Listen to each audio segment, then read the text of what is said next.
The twilight of January 1945 cast a long, cold shadow over the Western Front. For the German war machine, the gears were grinding to a halt, choked by a desperate lack of fuel, munitions, and men. The audacious gamble of the Ardennes offensive, Hitler's last desperate throw of the dice, had failed spectacularly in the snow-choked forests of Belgium and Luxembourg. Now the Allied behemoth, bloodied but unbroken, was relentlessly pushing back. Across the continent, the borders of a shrinking Third Reich were being threatened, the victorious armies of the West closing in like a vice. The once unbreakable Wehrmacht was in a state of perilous retreat, its soldiers weary, its morale shattered. Yet even in its death throes, the beast still possessed formidable claws. The Nazis clung tenaciously to one last significant foothold in France, a strategic pocket of resistance on the Alsatian plain centered around the town of Colmar. This area, known to Allied planners as the Colmar Pocket, was more than just a piece of captured territory. It was a dagger pointed at the Allied flank. More critically, it contained the vital bridges spanning the Rhine River, the last great natural barrier protecting the German heartland itself. To lose the Colmar Pocket was to lose the gateway to Germany. In a frantic, last-ditch effort to preserve this vital salient, German forces launched a series of ferocious counterattacks. Their objective was simple and brutal: to throw the advancing Americans back, to buy precious time, and to inflict such punishing casualties that the Allied advance would stall. They marshaled their remaining elite troops and their most fearsome armored vehicles for the task. The frozen, snow-dusted fields and skeletal forests of Alsace were about to become a crucible of unimaginable violence. And it was here, amidst these frozen, blood-soaked fields, on the 26th of January 1945, that a legend would be forged in fire and ice. Here, a young second lieutenant named Audie Murphy would stage one of the most extraordinary, almost unbelievable solo stands in the annals of modern warfare. This is not merely a story of battle tactics or strategic objectives. It is the story of a single man's indomitable will against impossible odds, a testament to the depths of human courage. In this account, drawing upon the latest historical analysis, battlefield forensics, veteran testimonies, and archival records, we will reconstruct the incredible story of that fateful day and the remarkable man at its center. By the dawn of 1945, Audie Murphy was already a living legend within the ranks of the U.S. Army, and particularly among the hard-bitten soldiers of the battle-tested 15th Infantry Regiment. Yet, he was perhaps the most improbable of heroes. Born in 1925 into the grinding poverty of a sharecropping family in rural Hunt County, Texas, Audie was a product of the Great Depression's harshest realities. He was the seventh of 12 children, and life was a daily struggle for survival. He was perpetually small for his age, a wiry boy whose growth was stunted by meager rations. The vast, unforgiving Texas landscape taught him resilience, and the necessity of hunting to put food on the table made him a preternaturally gifted marksman from a young age. Tragedy shadowed his youth. His father, a man broken by the constant struggle, abandoned the family, leaving his mother to raise the children alone. When he was just 16, his mother passed away, a final devastating blow.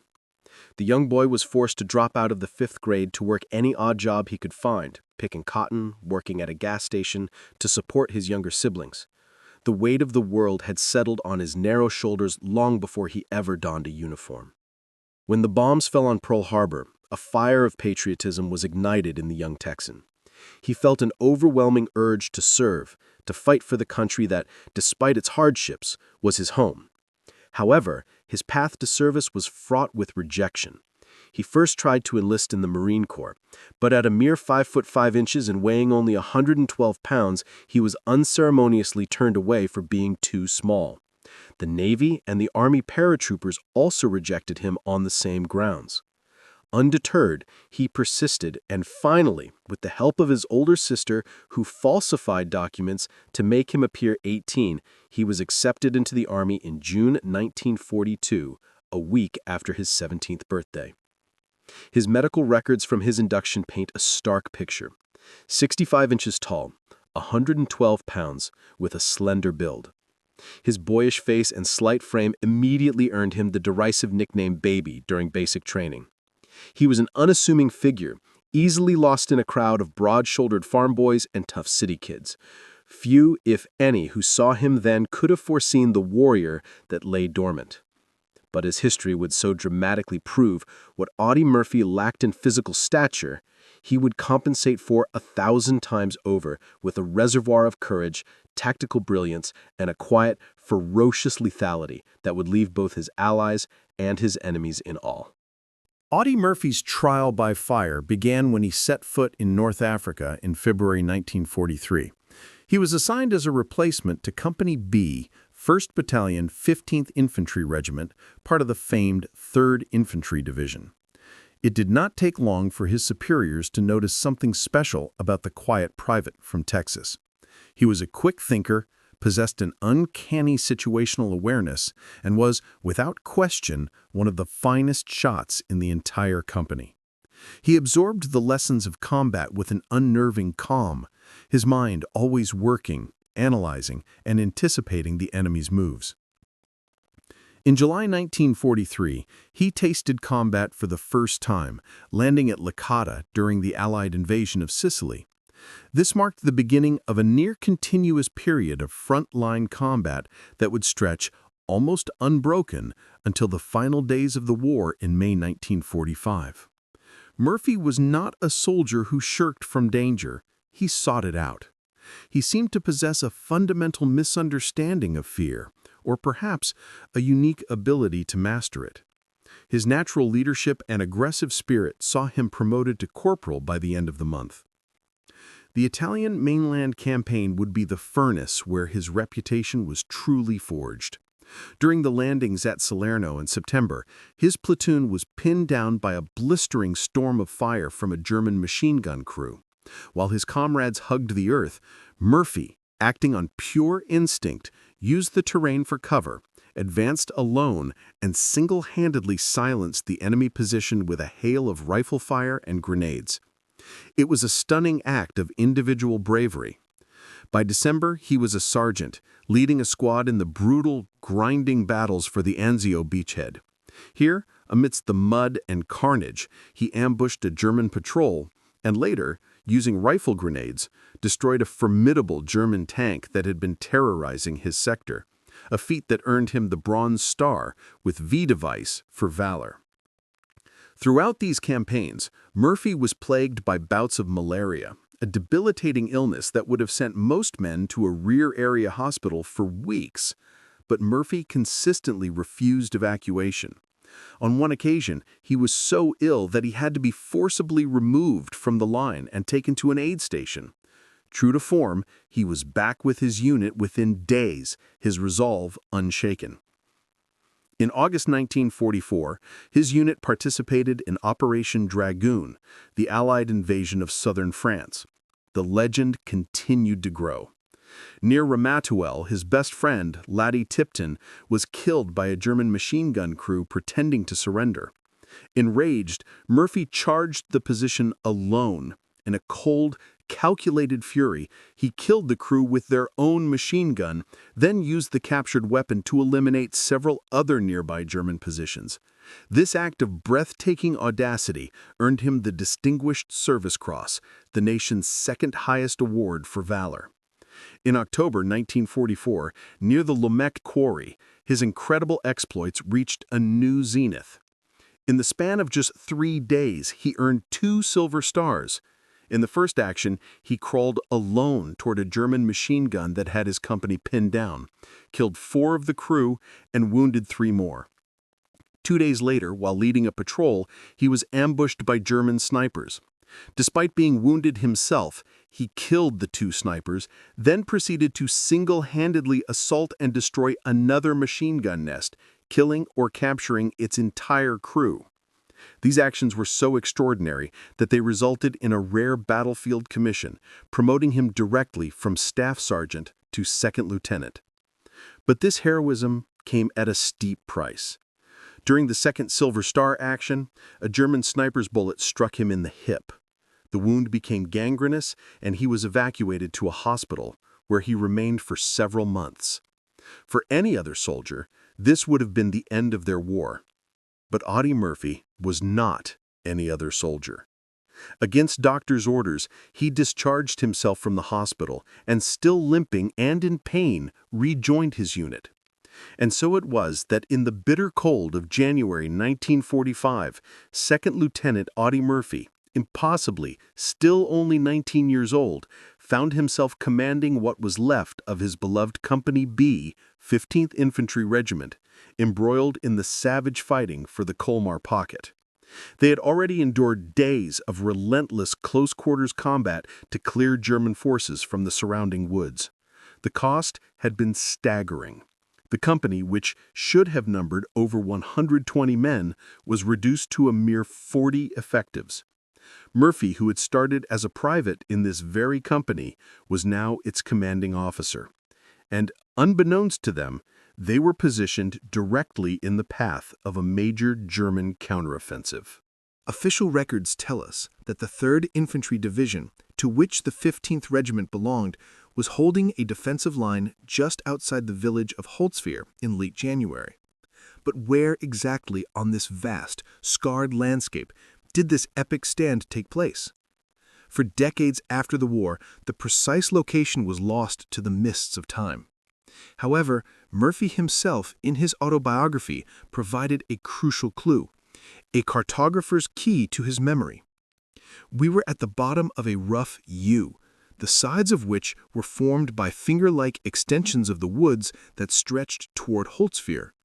Before us were flat, open fields, beyond which I could see a church steeple and the rooftops of the village a mile away.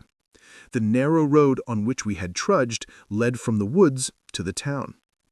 Using this description and modern geographic technology, we can now pinpoint the location with remarkable accuracy. We can identify Murphy's U-shaped forest, the very road leading to the village, and of course, Holtzwihr itself. It was here, along this stark tree line, that Murphy and his 40 exhausted men dug in, their breath pluming in the frigid air. Their primary armored support consisted of 2 M10 Wolverine tank destroyers. One was positioned on the road leading from the woods toward the village. The second was placed about 40 yards forward of the main defensive line. Murphy established his command post in a shallow drainage ditch alongside the main road about 10 yards behind the rear M10.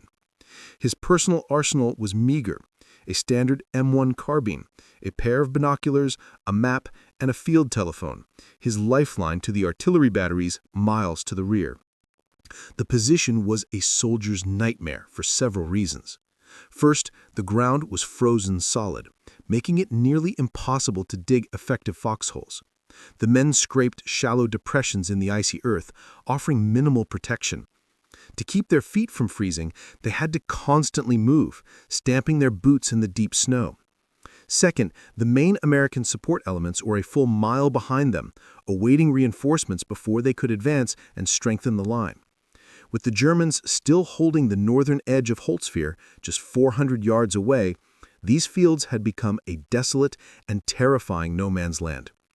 Murphy was keenly aware of just how precarious their situation was. He knew that if the Germans attacked in force, his thin line would be shattered. As a precaution, he ordered his men to prepare a secondary defensive line several hundred yards deeper into the woods, a place where the trees might offer a better chance of survival. At approximately 2 p.m. on January 26th, Murphy's worst fears materialized. A low, menacing rumble began to emanate from Holtzwihr, a sound that grew into the unmistakable clatter of steel treads on frozen earth. Moments later, emerging from the misty haze shrouding the village were no less than 6 dreaded Jagdpanther tank destroyers, their long, high-velocity 88mm cannons looking like lances of death. Even worse, the German armor was immediately followed by a wave of some 250 infantrymen, clad in white snow camouflage, advancing in a dispersed formation under the cover of a ferocious artillery barrage. They were ghosts in the snow, a silent, deadly tide flowing toward the American position. Murphy instantly grasped the mortal danger. He knew his understrength company possessed nothing that could reliably stop this armored onslaught save for his 2 M10s. He yelled for his men to prepare to fall back to the secondary line. Simultaneously, he grabbed his field telephone and began calling in artillery coordinates on the advancing enemy. The situation deteriorated with horrifying speed. The rear M10 was struck by a German shell, killing its commander and gunner instantly.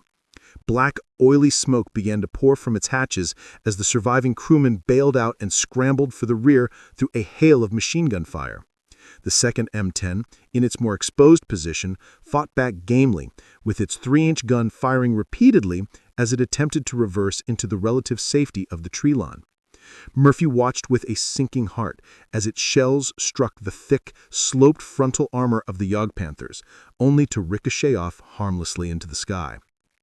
Moments later, disaster struck again. The remaining M10, in its haste to retreat, veered off the road and slid into the deep drainage ditch, becoming hopelessly mired. Its main gun was canted at an angle that rendered it useless for defense. With no way to free the vehicle, its crew had no choice but to abandon it. Company B was now alone, facing 6 panzers and a battalion of infantry with only rifles and machine guns. Knowing his men stood no chance in the open, Murphy ordered the full withdrawal to the woods, screaming for them to move while he remained in his exposed position, continuing to call in artillery fire to cover their retreat. Company B's platoon sergeant Elmer Brawley later described the scene. As we were pulling back, hundreds of enemy infantrymen swarmed out of the woods, firing automatic weapons as they came. Lieutenant Murphy remained at his command post under a pine tree at the edge of the woods and directed artillery fire by telephone on the advancing tanks and infantry. 6 enemy tanks broke through on our flanks, firing continuously at the lieutenant and clipping the branches from the tree next to him with shrapnel. In a storm of machine gun fire from the tanks, he remained calm and cool, directing fire by telephone. The enemy tanks swarmed past Lieutenant Murphy's command post, coming as close as 50 yards as they went by and fired at him, but they seemed to want to give the burning tank destroyer a wide berth, and so they came no closer. Now the sole, conspicuous target on the entire battlefield, Murphy was subjected to a continuous deluge of fire. But incredibly, he held his ground, firing his carbine until it was empty.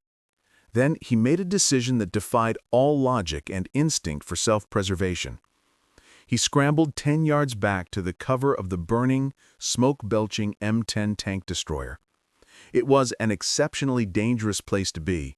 Not only was it the focal point of the German attack, but it was also a ticking time bomb, loaded with fuel and ammunition that could detonate at any moment. Lieutenant Walter Weispenning, a forward artillery observer who had moved to Company B's line after his own communications failed, recounted what happened next.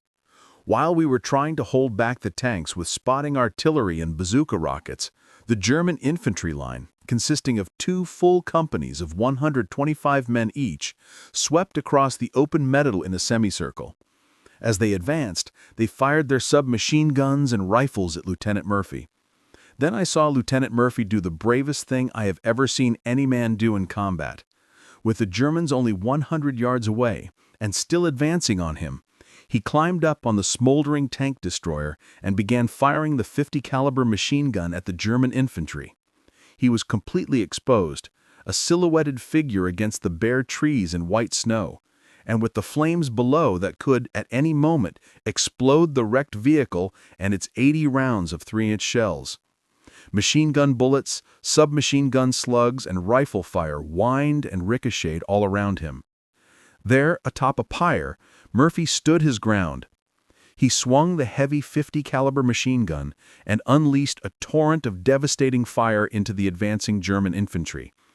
The heavy slugs tore through their ranks, killing and wounding dozens, and forcing the rest to dive for cover in the snow. He was aided by a strange stroke of luck. The German tank crews, fearing the M10 was about to explode or was perhaps still manned, kept their distance.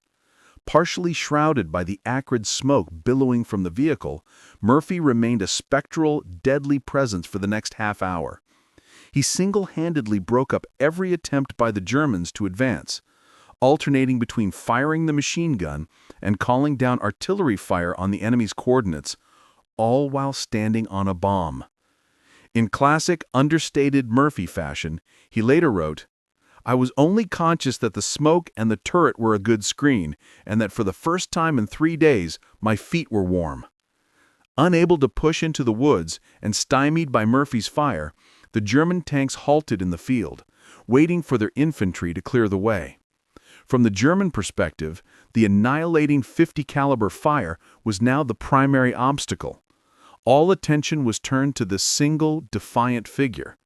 Squads began trying to flank his position under covering fire. Twice, German tank shells slammed into the M10, engulfing Murphy in clouds of smoke and steel fragments.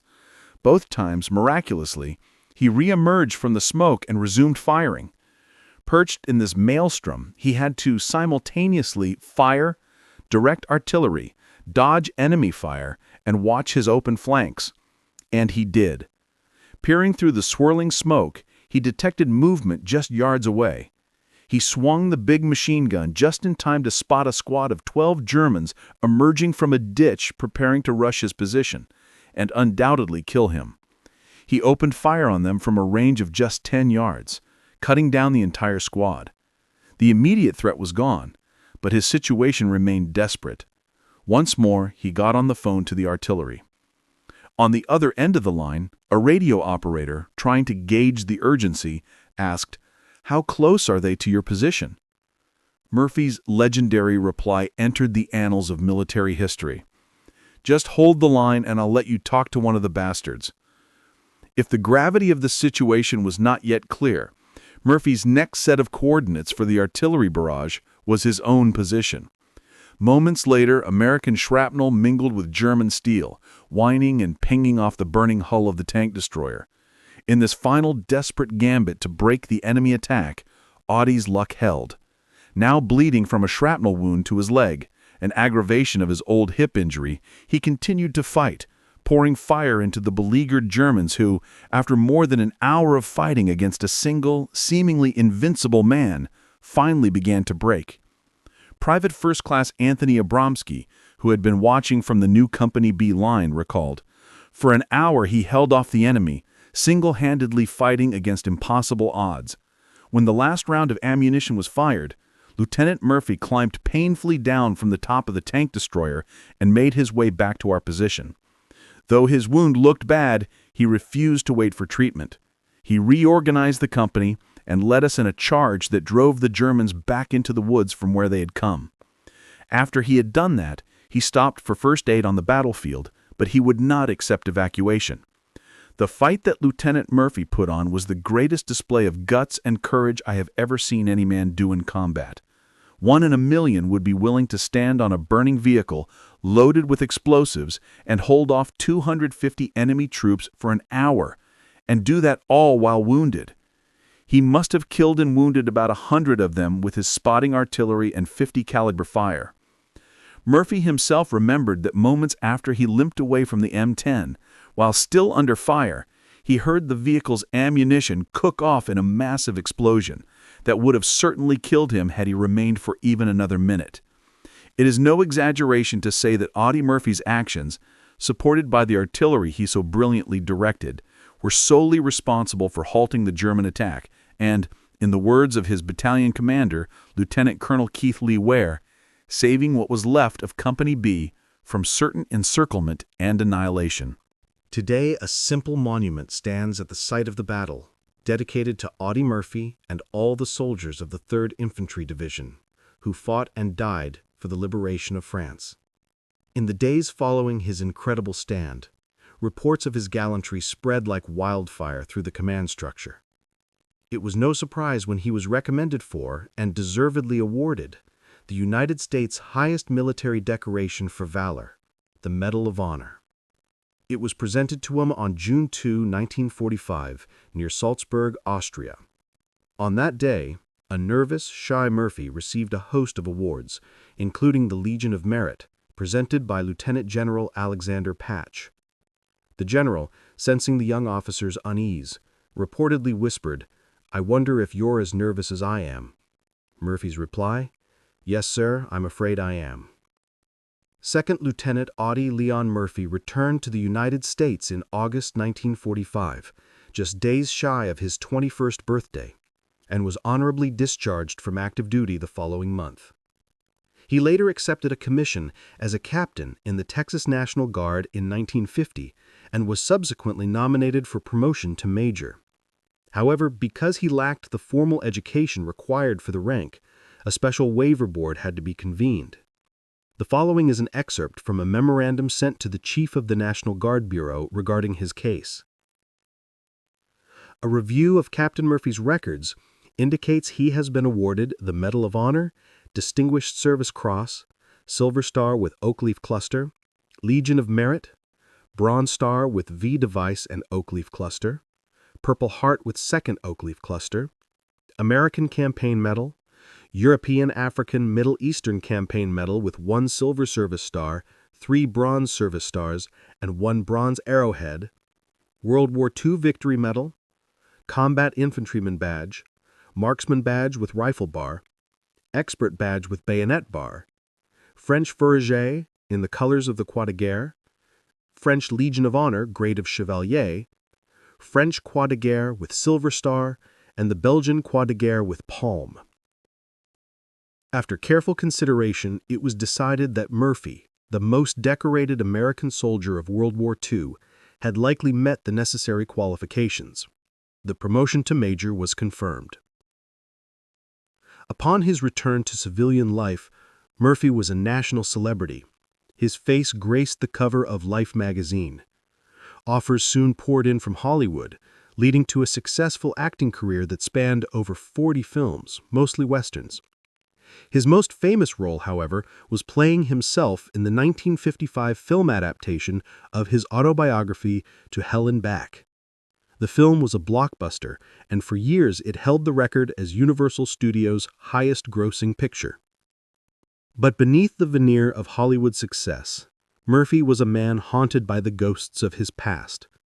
He suffered from a severe, debilitating case of what is now known as post-traumatic stress disorder. He was plagued by insomnia, depression, and terrifying nightmares. For the rest of his life, he reportedly slept with a loaded pistol under his pillow.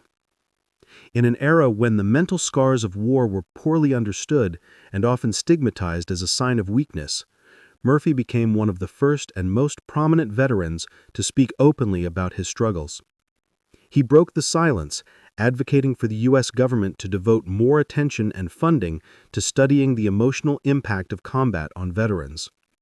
He fought a private war long after the guns fell silent, and in doing so, he helped countless other veterans who were suffering in silence. On a Veterans Day interview in the 1950s, he was asked what was the most memorable day of the war for him. His poignant answer revealed the true heart of the soldier. "I think it was, Lieutenant, and I've even forgotten the date, but I was on a train on my way for a little rest in the Riviera for about a 3-4 day pass, and I heard the announcement come over that the war in Europe was over, and nothing could top that for me." "This then was your most memorable day?" the interviewer asked. "That it was, because then, as I say, those 3 years seemed a lot longer than they actually were, and I'd seen a lot of good friends come and go, and a lot of them, as you know, especially on days like this, are still over there." On May 28, 1971, Audie Murphy and 5 others took off from DeKalb Peachtree Airport in Atlanta, Georgia, in a twin-engine Aero Commander bound for Martinsville, Virginia. The plane never arrived.